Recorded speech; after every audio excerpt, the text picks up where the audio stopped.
With me today is the very lovely Vidhya Tiwari, currently Times Food Critic, Pune. Vidhya, welcome to Candid with Karl. Thank you for having me, Karl. I'm already enjoying it. Well, my eyes are getting pretty dazzled too. So let's take you back in time to a word called Oxford. Yes, I remember something.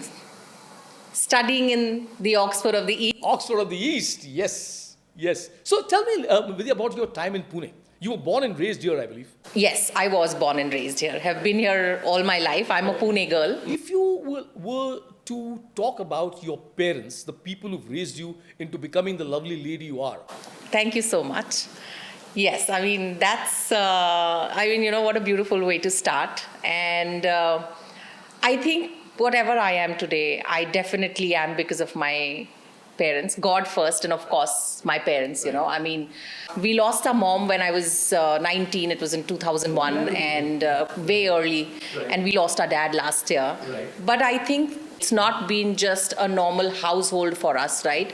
It's been very different, somewhere progressive, somewhere feudal, somewhere orthodox, Right. somewhere modern. It's been, a mixture of everything together. Right. But they've always given us this sense of responsibility, that you need to be responsible for what you're doing. Correct.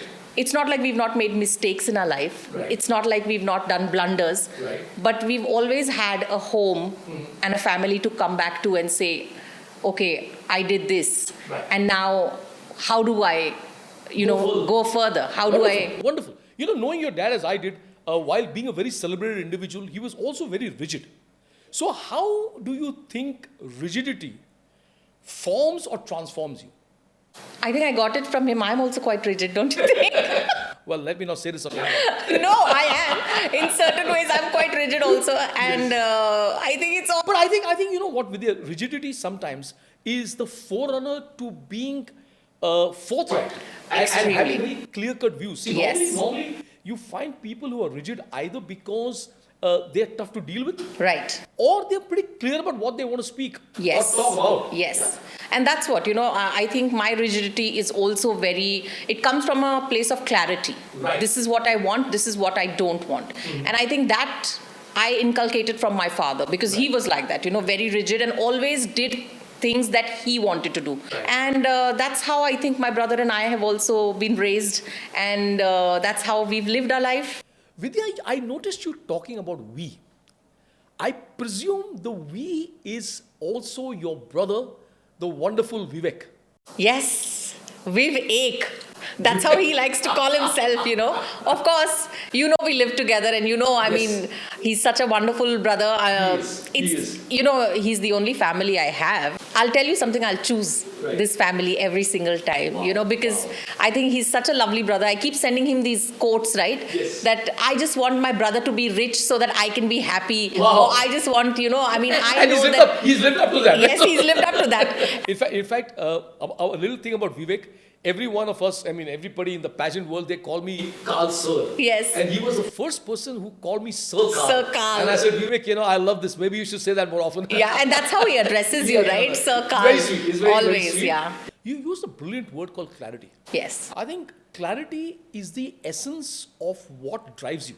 Because when you're clear, whether about a goal or whether about life, normally it manifests in that nutshell which you yourself have thought about.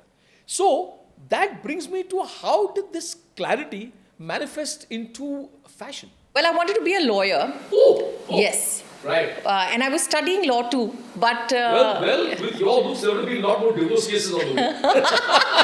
I wanted to be a criminal lawyer, Karl. So maybe there would have been many criminals around them. Because my dad was a lawyer also, though he never practiced. But yeah, my uncle's a lawyer. So, just looking at them and yeah. So I thought, and I was very fascinated with, the milord and the black coats and our justice system and our judiciary. Yes. My dad was not very keen on me becoming a criminal lawyer. He always thought that, it's too rigid. But was he okay with you practicing law? No, he wasn't. He wasn't very okay with... He always thought that, do something more creative. I got into fashion because of him. He pushed me into fashion. And that's how I became like this fashion stylist for Femina and Femina Pune. I did I think almost 10 years. I was with them for as a fashion designer and a stylist and doing their editorials. And so while you couldn't finish law, inadvertently you became the law. Oh my God, that's a very big compliment, but thank you very much. I hope so. Vidhya, tell me, now fashion is a very broad spectrum. Yeah. How do you induce people to becoming more fashionable? I think just be yourself. I've always said this, I mean, be comfortable in what you're wearing, how you put yourself across.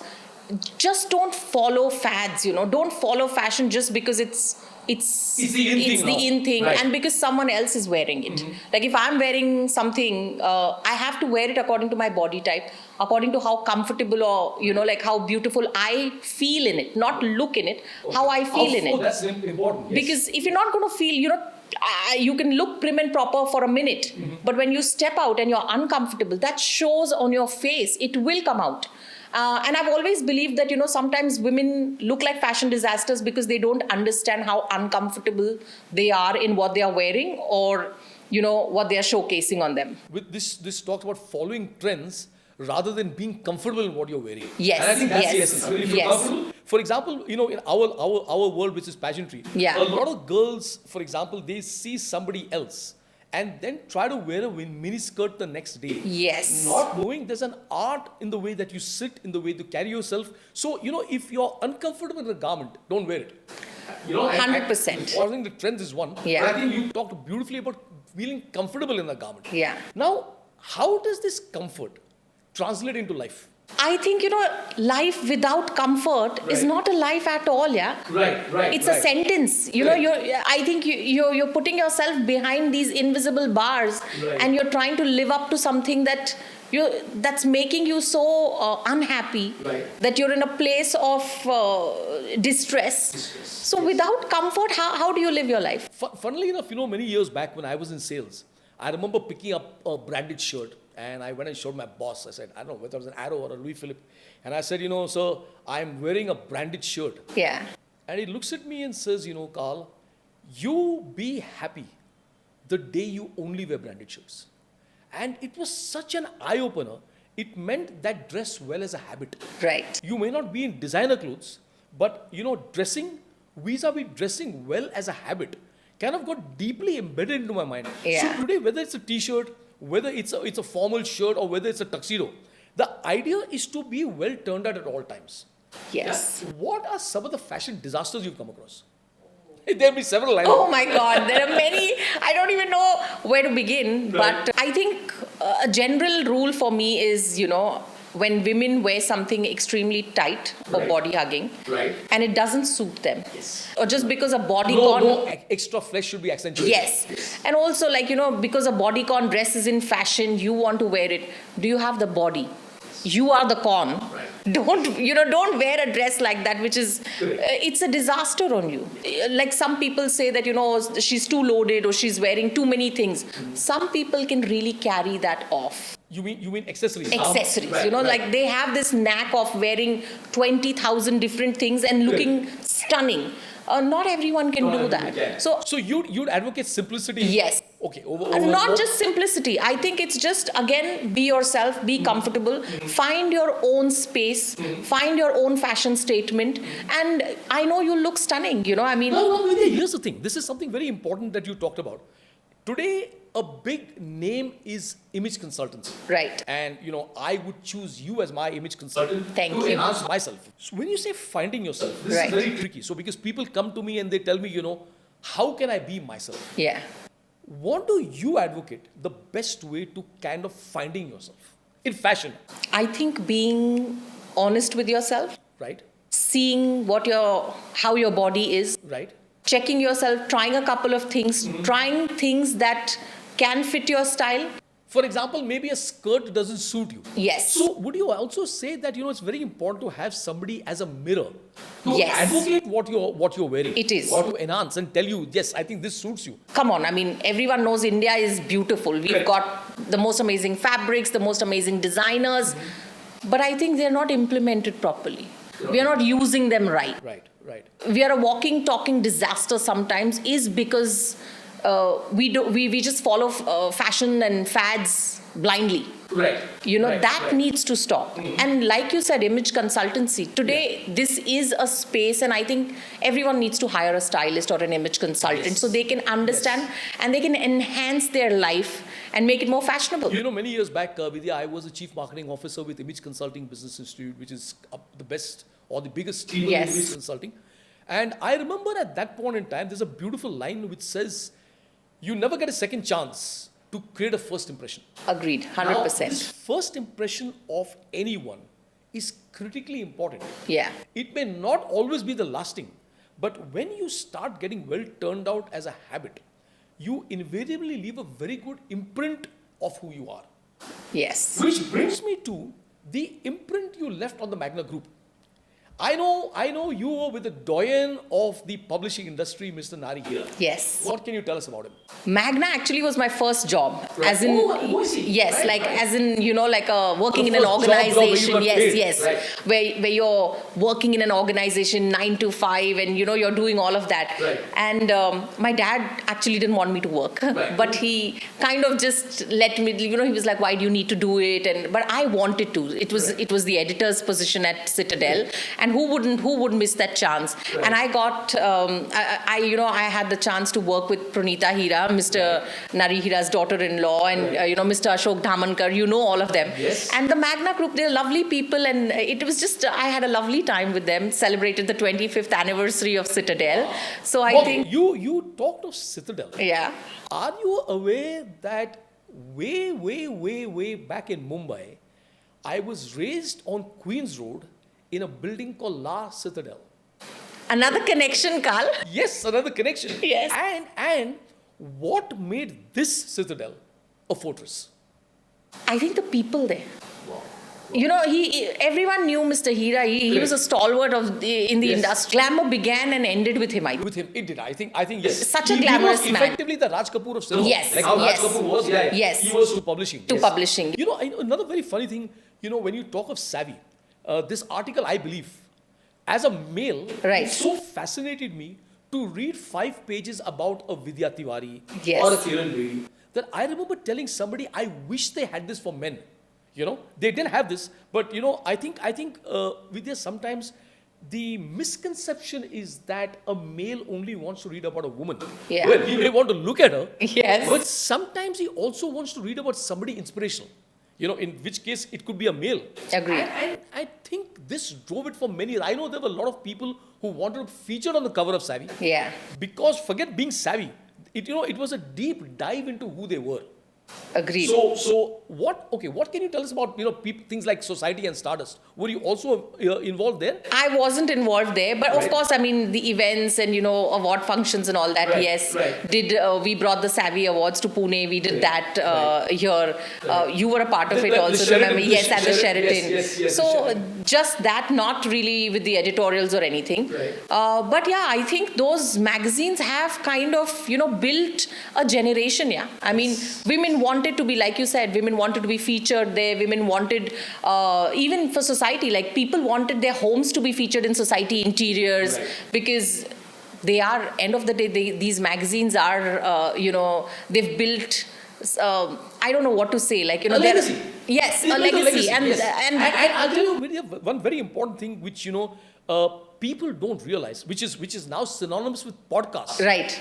If I got featured in a magazine and was on the cover of a magazine, it is there for the rest of my life. Of course. Something that I can proudly showcase. Sure. So, people are often fond of telling you what they've done. But when you ask them to substantiate it, sometimes it becomes a little iffy. Right. Here now, in our world today, a podcast is something similar. Yes. While magazines have kind of been on the wane, podcasts have come to the fore. Right. And when you are part of a podcast, it's there for posterity. Yeah. I've made it. I'm on Candid with Karl. Oh well, Candid with Karl. And I hope more people start getting more candid, because it can lead to, greater evolution and greater revolution in society. But Vidhya, one critical thing where I want to, maybe this is a touchy thing, but you're single. Yes. And I know being extremely fond of you, I once told you that if I weren't married, I would be probably hanging outside your door. So why is this out of choice? Is being single out of choice? Or how? Why did you choose to remain single? Of course, it's out of choice. I mean, seriously, for me, it's not that I'm trying not to be single. Right. But I don't think about, I think I'm very... And marriage as an end. Yes, Endless. I think I'm very content in my life right now. Right. I've been content for a very long time. If it happens, it happens, yeah, you never know. Yes. But I'm not seeking, I'm not looking, I'm not wanting even companionship right now. I don't want it. Wow. I'm extremely happy in the space that I am, and I have clarity again. I have clarity of thought. Being comfortable in your own skin is really tantamount to where you should be or ought to be. Yes. And Vidhya, while I feel extremely sad for many men who lost out being your companion, I'm very proud of you because you've been a beacon as to not requiring a support, in this case a male, Yes. to evolve into who you are. I used to hate this term, why don't you get her married? Yeah. I mean, marriage is a joy that eventually happens. Yes. How can you get a person married? It's almost like going and buying a product. Yeah. So I'm really happy that you are such a shining example of what a single woman can evolve into. But I'm sure there'd be a lot of guys hitting on you. and this is probably the bane of any pretty girl's existence. How do you handle that? I don't even understand if they are hitting on me, frankly speaking. If you don't know they are hitting on you, it doesn't matter. You can continue doing what you want to. I'll continue doing what I... So maybe when somebody asks you, lady, would you care for a cup of coffee? You say, no, I prefer tea. Yeah, exactly. And I do. You do. Yeah. You do. So then moving on, you have become a very integral part of DIVA. Yes. Obviously, your background, Vidhya, where you're so well known in the fashion industry, and you've styled so many celebrities, is a very major role, and we've drawn on their experience and expertise many a time. How do you think the pageant world is today? Because you come from a fashion background, so how do you see pageantry as a world? Well, I think it's evolved a lot, Right.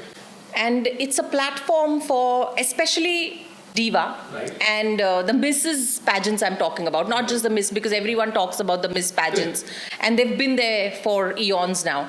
But this industry, this particular industry where married women get a chance, or married or, divorced or women who are starting their life again, when they get a chance to be on a platform and feel like the queen, because I feel this is a given that every girl has dreamt of having a crown on her head. It is. Right? Yes. Since she's been, a little toddler, she's been going in front of and standing in front of the age of her mirror. life. Yes, putting on her mother's lipstick and wearing a crown, or just putting on like a hairband on her head and feeling like it's a tiara or whatever it may be. And I think that when that dream realizes on that stage where, so many people are watching you and celebrating you and they look at you in a different light, I think that glamour, that moment of glamour never leaves you after that, And women want to feel glamorous. Women are glamorous beings. And I think that just kind of, gives them a platform like this, gives them that way or that path and opens up so many more avenues for them. And that's why I think the pageant industry right now is in a great space, and it's only going to get better from here. And something like DIVA, where you're so not just celebrated, but you're so protected. Because I know you people personally. I know Anju, I know you, I know how you've been. And, not just being friends with Karl and Anjana Mascarenas, it's like I'm a part of DIVA. I always joke, I'm like a piece of furniture with DIVA pageants. I'm there every year or in every season. And that's because I feel so privileged to be a part of something that is enhancing so many women's lives.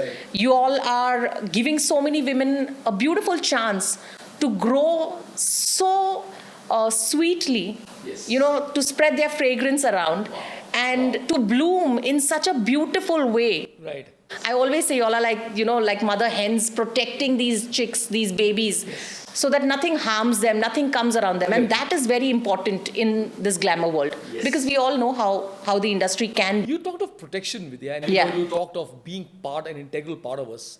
So you should tell people now, instead of Pati, Patni, and or wo, you should be Pati, Patni, and me.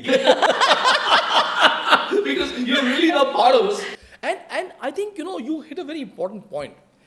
Back in the day when people wanted to become the next Aishwarya or the next Sushmita, the fear always was, it's a woman-centric field. Right. Is it safe?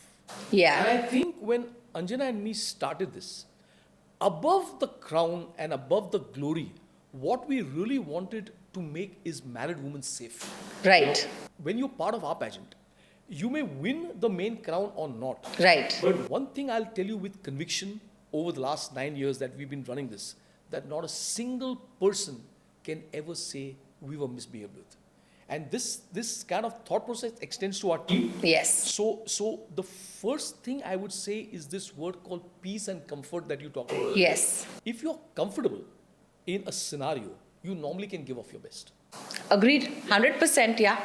And like I've always mentioned, that I think one of the safest pageants in the country, not one of the safest pageant in the country is DIVA. It is. And if we have to take this to the next level, we effectively get a little critical of women. Yeah. So how did you get critical about food? Critical about food. As a food critic. As a food critic. Yes. Started with Magna. Right. And when I was the editor of Citadel. And then, then I got into this other magazine called Estilo. It was an online publication. And then we started Trophy, 4 friends together. And then during COVID, we shut down Trophy. And then I was not doing anything. Then I was with another publication. And then came Times. Right. So writing for food, how food lights up. Yes. I think that it was natural that it came. And so I do criticize, but I'm not very critical. I think the only thing that I would really want to criticize about our food industry is the hygiene factor. Somewhere I think, hygiene is our biggest bugbear. Yes. India's always criticized that, don't eat in India, look at their food joints, look at this, look at that, unsafe.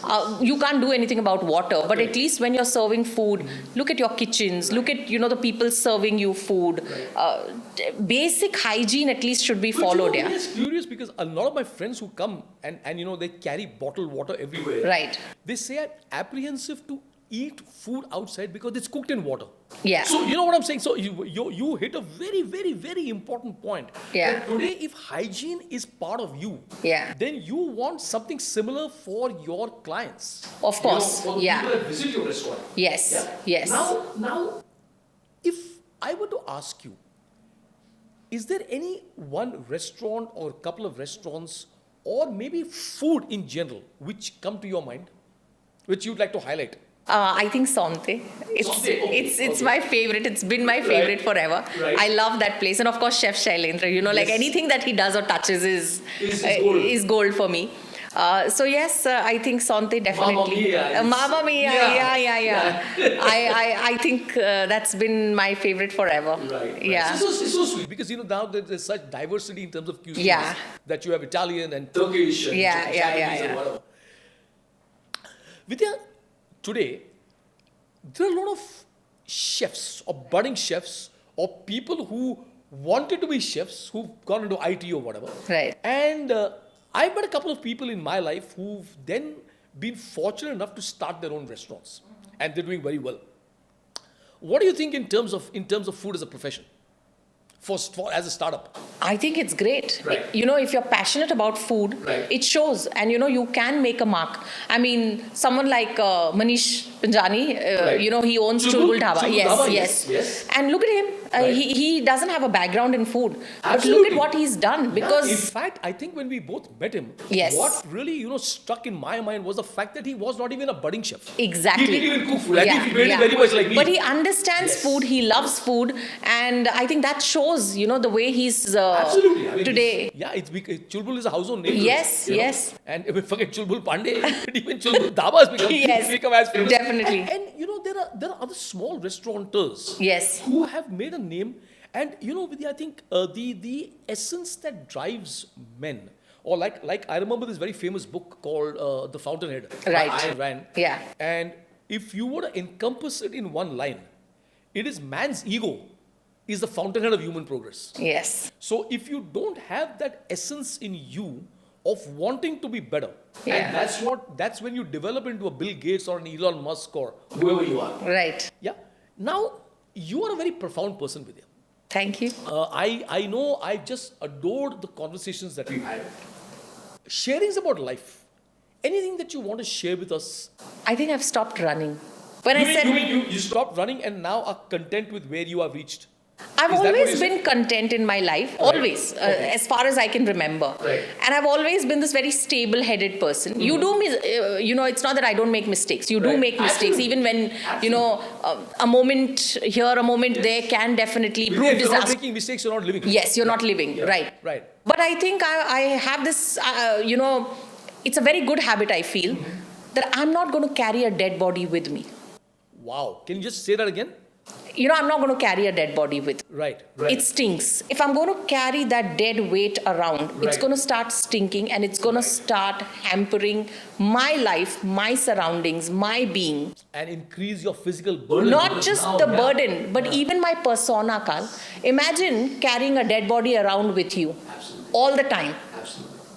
After a point of time, you're going to become like them or like that. You're going to be, maybe you're still walking, living, talking, Right. but you're not going to be living in the real sense.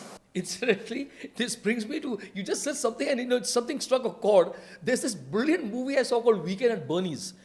Maybe 35 years ago, about this young couple of guys, and they meet this guy called Bernie. Uh-huh. He's the head of an organization. And he invites them to his weekend resort in Miami. Now, what they don't know is that the mafia are after him, and they shoot the guy. They kill him. So when they reach Bernie's house, Yes. he's already dead. Right? But the fact I is, remember. since they don't want to be caught, they try to make him look alive. Look alive, yes. It's hilarious. Yeah. No, that was one part. Yeah. So, you talked something beautifully, Vidya, about carrying dead weight. Yes. What are other things that have helped you evolve? Cut your cords.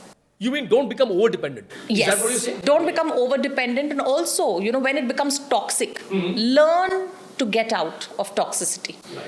Don't get amused by it, or don't get entangled in toxicity so much that you don't understand. You've touched on a very valid point, even in pageantry, which is our world. A lot of times you find people who are not looking the way they should. Yes. I'm not talking physically. I When- understand, When yeah. you talk to them, Vidya, they are very distant, they are very aloof. And it's probably this toxicity or lack of clarity that sometimes should be highlighted. And this is again Yeah. a very, very interesting point. Yeah. What makes Vidhya Tiwari happy? Food. Yeah, I mean, let's say there's food and food and food. Yes. But beside food, what else? Some things that are your other passions in life. I think nature. Being in nature, yeah. Is there any thought you'd like to leave us with? The only thing I would like to say is that don't think that you are of utmost importance to anyone around you. Right. Be of utmost importance to yourself. Wow. Yes. Yes. Stop seeking that importance, that validation, that companionship from someone else if you cannot give it to your own self. And Vidya, I'll tell you, knowing you for as long as I do, I have never seen boredom on your face. One feels in life that boredom or lack of it can only stem from the fact that you're sharing something joyous with somebody else. But I think if you wake up in the morning and you love that face you're looking at in the mirror, it brings me to this very famous Sidney Sheldon book called A Stranger in the Mirror. Right. If you would seek to find yourself, look not into a mirror, for there is but a shadow there, a stranger. Yes. And we are all strangers till, like you rightly said, we fall in love with ourselves and emanate that love to those around us. Vidya, it's been absolutely fascinating talking to you. You're one of the closest people in my life, but I think today you made the world share it. Kudos to you, and my love and best wishes always. Thank you so much for having me, Karl, and I had a wonderful time. I think this has been, it was no different from sitting on your deck and just chilling and having a chat. So thank you so much for having me. It was wonderful. And best wishes to Candid with Karl.